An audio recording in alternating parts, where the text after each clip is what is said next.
Three teams, 6 goals, and one awesome free kick. Hi, I'm Wayne, and welcome to Goals by the Numbers. Let's just get straight into it. So, on today's episode, we are going to discuss three different matches. Those being Fulham visiting Chelsea at Stamford Bridge, Manchester United and their visitors Burnley, and top of the table clash from last season, Liverpool versus Arsenal at Anfield. With that in mind, let's begin with the match at Anfield. Top two from last season, Liverpool at home, Arsenal visitors. This game can be summed up in two statements. Szoboszlai scored a great free kick. Szoboszlai paid right back, and Martinelli, who was up against him for Arsenal, didn't really take him to task. Ultimately, Arsenal will be disappointed with. I think the fans will be disappointed with the result because it's not that Arsenal don't have good players. I think the frustration is, as a team who's so good at set pieces, when set pieces work, we're happy. Well, you're happy because you get a result.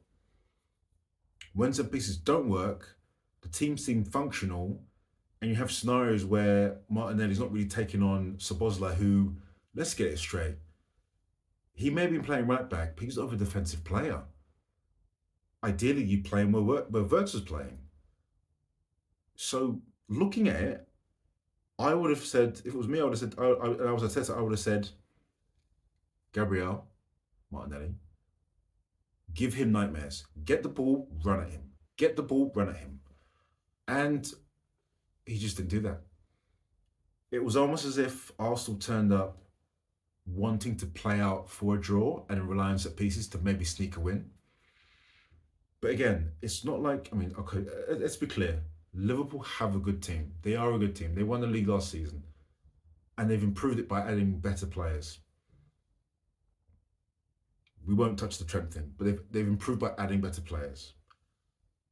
Arsenal, who came second, again, another good team who've added more players. Changed their team slightly because of their midfield three. They've now got a playmaker as opposed to a ball winner. And with that in mind, Arsenal went to Anfield and decided, dare I say, play within themselves. In the first half, it was a bit cagey. Two teams, nobody wants to go a goal down too early. And it was kind of like, I don't want to say it, chess match. Slot must have made something quite clear in the halftime team talk. Liverpool came out, looked better, started to have more of a go, and Arsenal just didn't respond. It was almost, I think this is the difference between, say, Liverpool and Manchester United. Arsenal went away to both teams, with one being a good team and one being a historic good team. And Arsenal seemed to almost play a bit within themselves, a bit too cautiously. Arguably, losing to there was no embarrassment losing to Liverpool. But how you lose to Liverpool is a different story. And I don't understand why the match went the way it did. And I really cannot understand why Martinelli, a player who's good at running the ball, take-ons, why did he not just get the ball and run at Szoboszlai? That would have been, that surely would have been the simplest thing to do. As soon as the team sheet came out, and you notice that there was one fullback for Liverpool and two centre backs and a bunch of midfielders, whoever is playing right back, you just got to run at them. Run at them, run at them. I don't know. And then once Martinelli came off for Eze, it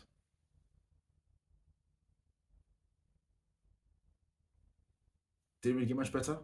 But to be fair, Eze came on 21 minutes to go. Liverpool then scored 10 minutes after. So then the dynamic of the game changed. So I don't think it's fair to compare someone who's played for near 70 minutes for someone who's played for 20, if we round up 1 minute and round down 1 minute on each side. But yeah, if Martinelli isn't going to look and be like, I could make this guy, I can make this guy wake up and have nightmares about me. I honestly do not know. I mean, why play Martinelli? I mean, literally, why play him? But yeah, on a more positive note, Szoboszlai scored great goal. The free kick was reasonably centralish, and it was one of those ones where the free kick gets hit and the keeper dives, but just seems to dive in slow motion as the ball kind of goes, hit the post, and then goes in. There wasn't much Ray could do. It was just hit. The free kick was hit so well. And after 3 games, Liverpool were pretty pleased with how they've done so far. Scored quite a few goals. Already beaten Arsenal, which is at home. Arguably at home, but that also means that they now have 3 points more. So Arsenal already playing catch up. So yeah, Liverpool will be happy going into the international break and at the close of the transfer window. Our first match today is Chelsea, who beat Fulham 2-0 at Stamford Bridge. In a match that was statistically relatively close. Chelsea will be happy to have beaten Fulham because it's just more points to the board at such an early stage of the season. Chelsea lost Liam Delap early on in the game within the first 15 minutes due to injury, which is a shame as he's looked reasonably good on pre-season and in the first couple of games so far. But Joao Pedro, who joined Chelsea after Liam Delap and ended up playing part of the Club World Cup Championships, I think he's going to be viewed as a shrewd signing towards the end of the season. So Chelsea won 2-0 through goals from Joao Pedro, a header, and Enzo Fernandez, who scored a penalty later on in the match. Fulham will feel slightly hard done by because as the away team, smaller club, going to Stamford Bridge and having 46% possession is never to be dismissed majorly. And they did actually have a similar number of shots. So Chelsea had 12, Fulham had 11. Even though 11 shots, 1 on target, Chelsea had 5. Fulham were competitive in this match. And I think they can take some satisfaction in the fact that they're an organised team. They had a reasonably good go. And it's just a shame that it didn't, the dice didn't roll in their favour. I mean, what was interesting is both teams had 21 clearances. So it wasn't as if Fulham turned up and sort of rolled on their back and just let Chelsea tickle their belly. But what will be good would be to walk through the first goal that Chelsea scored via Joao Pedro. Right, so in this first image, you can see Joao Pedro in the middle of the screen and 4 Fulham defenders who are in the line. There is another Chelsea player there, but he's in front of Anderson, so we can't see him. Now, what is interesting is that in this image is Joao Pedro was standing next to Bernd Leno, who was in goal for Fulham. He's taken one step away, and he's going to step behind Anderson, but in front of Bassi.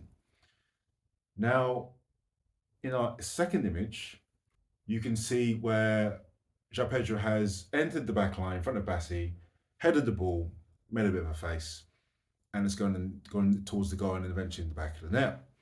Now, Joao Pedro has jumped. Bassi has not. Now, at first, when I looked at the Fulham back line, my first question was, did Bassi not see Joao Pedro there? But as you can see from this image, you can see that Fulham have, 7 players in their own 6-yard box. And 4 of them are in one line. So essentially, they're zonally marking the 6-yard box, waiting for someone to run into their zone to try and protect the goalkeeper and a goal. So I assume there would have been some kind of conversation between Bernd Leno and Bassi to be, this guy's here, we need to pick him up. Now, of course, the goalkeeper isn't going to mark a Chelsea player. That's going to fall to the defender. But as you can see, Bassi is in his position and waiting for something to happen before he reacts. Now, as you can see from the last image, the four Fulham defenders who are in line are still in position. There's now an extra Chelsea player who's entered the 6-yard box at the back to hopefully pick up the scraps.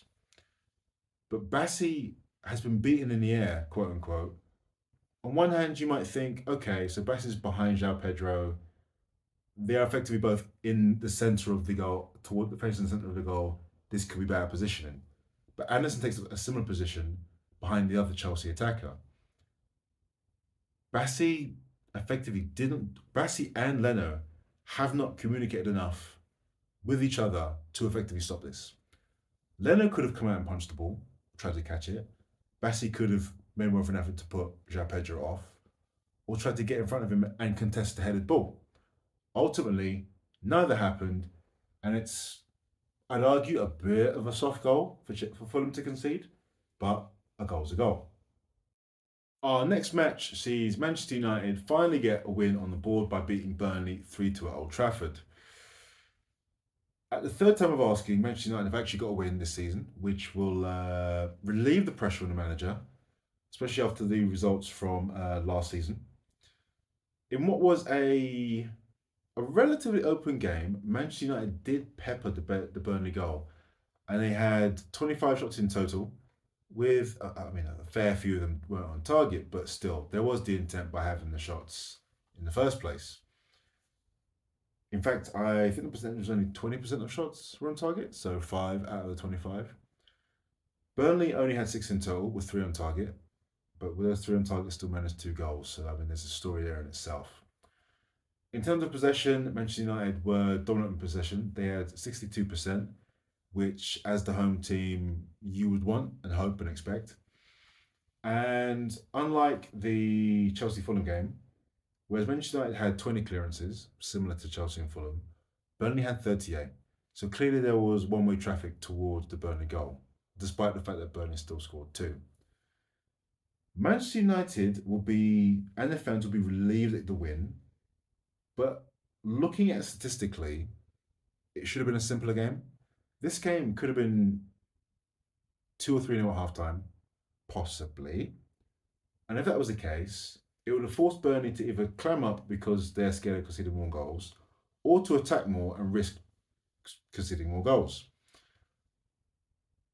Bruno Fernandes scored a penalty in the 97th minute, which won the game for Manchester United 3-2.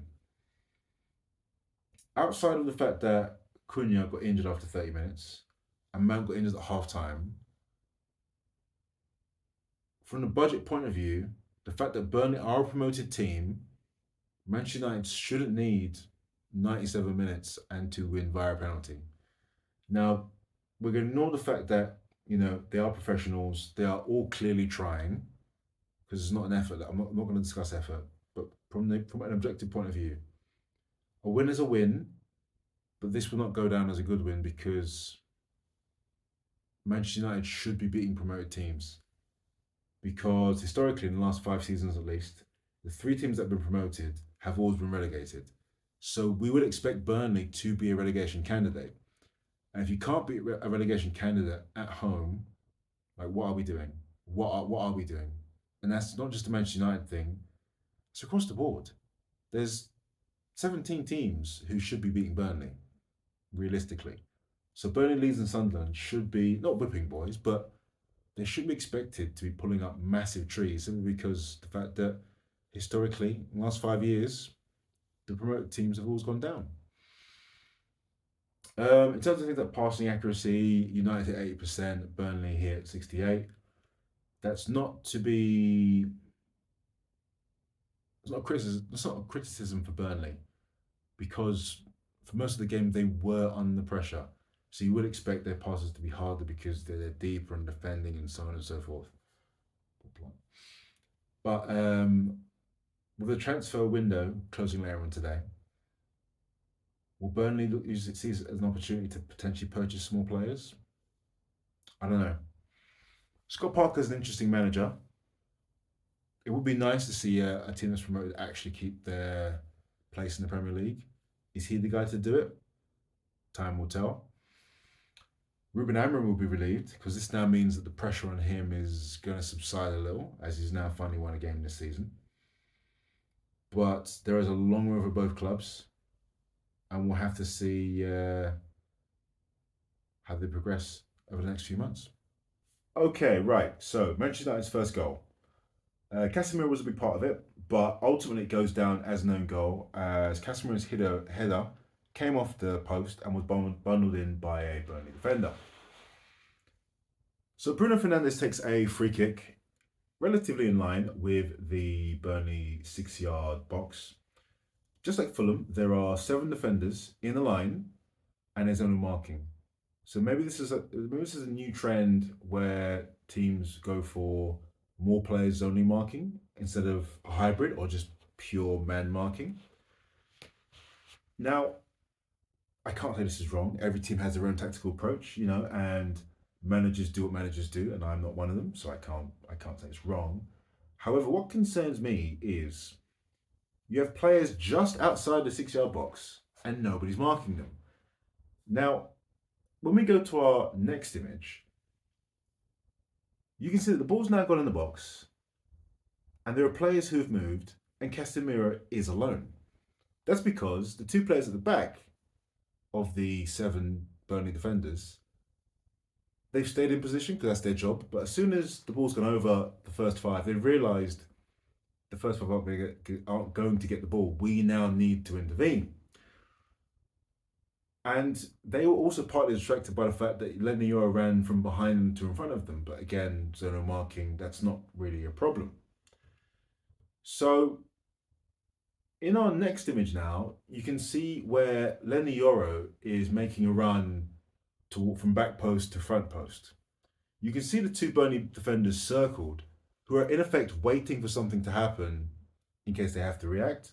And then you can also see Casimiro, who's standing just outside the 6-yard box, with Delot behind him, just waiting. And then, of course, the corner comes in, Casimiro heads the ball, hits the post, and then goes in for an own goal. So will Fulham and Burnley try this again the next time they face a corner? Because clearly having all of these players in the 6-yard box isn't helping when players are still scoring from just outside or just inside the 6-yard box. Well, what do we think? 3 different matches, 3 different results, 3 sets of fans happy. Arsenal fans, I'd imagine, disappointed. Man United fans happy by finally getting a win on the board. And Liverpool seem to be looking like they're just going to run away with it again, maybe. 3 games. Anyway, comments down below. Questions, comments, concerns, ideas. What do we think? Has it been exciting so far? Do we think that all of the teams are prepared fully for the season? Do we think that Szoboszlai is going to be an amazing right back? Time will tell. Anyway, enjoy the rest of your day. Catch you in the next one.